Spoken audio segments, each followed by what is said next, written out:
Assalamualaikum warahmatullahi wabarakatuh.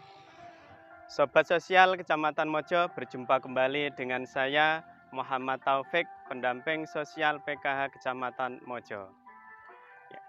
Hari ini dari Kementerian Sosial, pendamping PKH ditugaskan untuk melaksanakan verifikasi dan validasi data KPM PKH.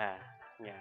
Bagaimanakah data itu nanti dan apa saja yang akan ditanyakan, apa yang perlu disiapkan oleh KPM PKH? Silahkan tonton terus video berikut ini.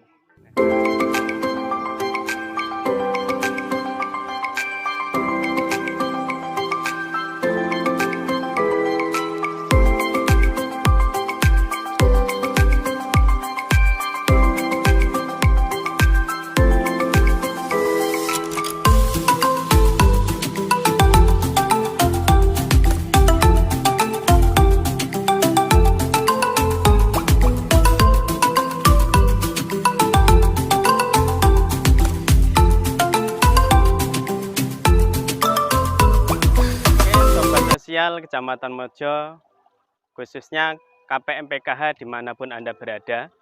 Jadi hari ini mulai tanggal 6 Desember sampai tanggal 31 Desember 2021, pendamping PKH ditugaskan oleh Kementerian untuk melaksanakan verifikasi dan validasi data keluarga penerima program PKH.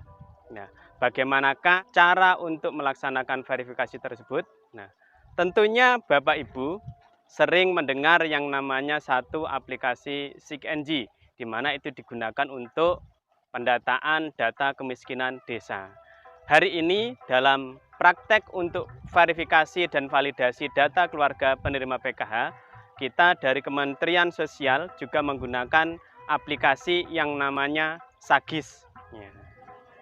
Sesuai dengan surat tugas dari Kementerian Sosial, jadi mulai tanggal 6 sampai tanggal 31 Desember, kami selaku pendamping sosial PKH Kecamatan Mojo ditugaskan untuk melaksanakan verifikasi dan validasi.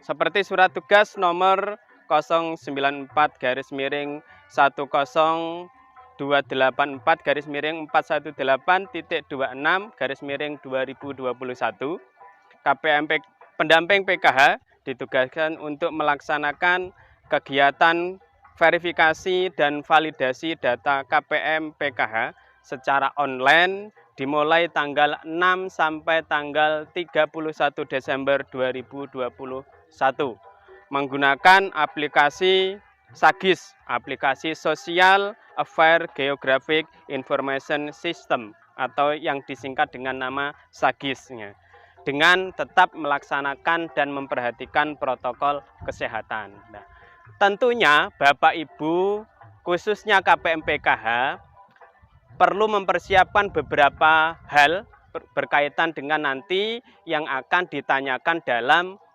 verifikasi dan validasi data. Nah, apakah saja itu yang perlu disiapkan? Yang pertama adalah KTP. KTP Bapak Ibu yang sudah elektrik. Nah, KTP elektrik atau e-KTP. Kemudian yang kedua yang disiapkan adalah KKS atau ATM, Kartu Keluarga Sejahtera. Kemudian yang disiapkan yang ketiga adalah KK. Nah, jadi yang perlu disiapkan ada KTP, kemudian ada KKS, dan ada KK. Kemudian nanti yang akan disiapkan lagi oleh Bapak Ibu tentunya berkaitan dengan hal ini, karena kegiatan ini dilaksanakan secara serentak se-Indonesia, tentunya akan dibuatkan yang namanya jadwal. Karena kegiatan ini tidak mungkin sehari atau 2 hari selesai. Mengingat setiap pendamping itu mempunyai KPM dampingan mulai dari 200 sampai 250 KPM, bahkan ada yang lebih. Nah, oleh karena itu pada kesempatan ini, pada momen-momen seperti ini, yang perlu diperhatikan Bapak Ibu adalah satu, ketika nanti ada petugas pendamping PKH yang datang, karena khususnya di wilayah Mojo, ini baru saja dilaksanakan yang namanya rotasi daerah dampingan atau rotasi pendamping. Dimungkinkan saja ada KPM yang belum kenal dengan pendampingnya. Oleh karena itu, ketika nanti ada KPM, ada pendamping datang ke rumah KPM, ditanyakan dulu yang pertama adalah surat tugasnya. Nah, kemudian ini untuk apa? Ini untuk mengantisipasi ada oknum-oknum tertentu untuk memanfaatkan kegiatan verifikasi dan validasi dari Kementerian Sosial. Kemudian yang kedua, Bapak Ibu, nanti yang akan ditanyakan adalah ada 12 item pertanyaan. Silahkan nanti dijawab sesuai dengan realita yang ada. Jangan mengada-ada, jangan memanipulasi data, silahkan dijawab sesuai dengan real, dengan kenyataan yang Bapak Ibu miliki. Misalnya ada pertanyaan 1, listrik yang Anda gunakan menggunakan listrik PLN dengan daya berapa? Nah, itu silakan dijawab sesuai dengan real yang ada. Kalau 450 dijawab 450, kemudian kalau 900 dijawab 900. Apa sajakah yang nantinya akan ditanyakan oleh pendamping kepada KPM? Perlu panjenengan ingat, ada 11 pertanyaan dan 1 foto. Jadi total kuesionernya itu ada 12 item.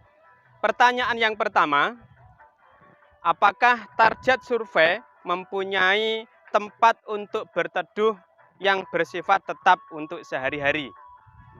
Kemudian pertanyaan yang kedua, apakah target survei tinggal di rumah tangga bersama dengan anggota keluarga lainnya? Pertanyaan yang ketiga, selama seminggu terakhir, apakah target survei melakukan kegiatan bekerja yang menghasilkan uang?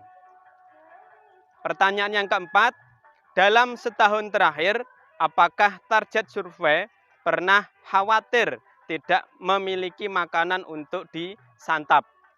Pertanyaan yang kelima, dalam seminggu terakhir, apakah sebagian besar pengeluaran target survei digunakan untuk membeli makanan? Dalam tanda kurung, lebih dari 2/3 dari total pengeluaran. Pertanyaan yang keenam, dalam setahun terakhir, apakah target survei pernah membeli pakaian untuk diri sendiri atau anggota keluarga lainnya? Pertanyaan yang ketujuh, apakah sebagian besar lantai tempat tinggal terbuat dari tanah? Pertanyaan 8, apakah sebagian besar dinding tempat tinggal terbuat dari bambu, kawat, atau kayu?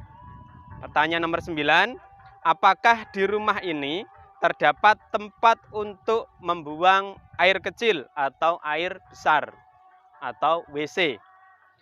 Pertanyaan nomor 10, apakah sumber penerangan rumah tangga ini dari listrik 450 watt dari perusahaan listrik negara atau PLN atau bukan listrik PLN? Pertanyaan nomor 11, apakah pekerjaan target survei? Terakhir nomor 12 adalah proses pengambilan foto yang diambil tampak dari depan rumah kelihatan keseluruhan. Nah, demikian 12 item dalam survei yang nantinya akan ditanyakan oleh pendamping PKH. Target survei di sini adalah KPM PKH. Data ini kami sebagai pendamping sifatnya adalah hanya memverifikasi dan memvalidasi. Kami pendamping tidak berhak untuk menentukan layak dan tidak layak. Sekali lagi, kami sebagai pendamping hanya melaksanakan proses verifikasi dan validasi, tidak menentukan layak dan tidak layak KPM untuk menjadi KPM PKH di tahun-tahun berikutnya. Nah, sekali lagi, kami dari pendamping hanya memverifikasi dan memvalidasi. Nanti hasil dari verifikasi dan validasi ini akan kita kirimkan ke Kementerian Sosial, nanti di Kementerian Sosial yang akan menentukan sesuai dengan hasil verbal di lapangan yang ada. Oke, demikian informasi yang bisa saya sampaikan. Sekali lagi jangan lupa silahkan video ini bila menurut Anda ini bermanfaat, silahkan di like, share, dan komen agar nanti Anda tidak ketinggalan dengan informasi-informasi berikutnya berkaitan dengan bansos dari Kementerian Sosial. Salam Sosial Kecamatan Mojo. Assalamualaikum warahmatullahi wabarakatuh.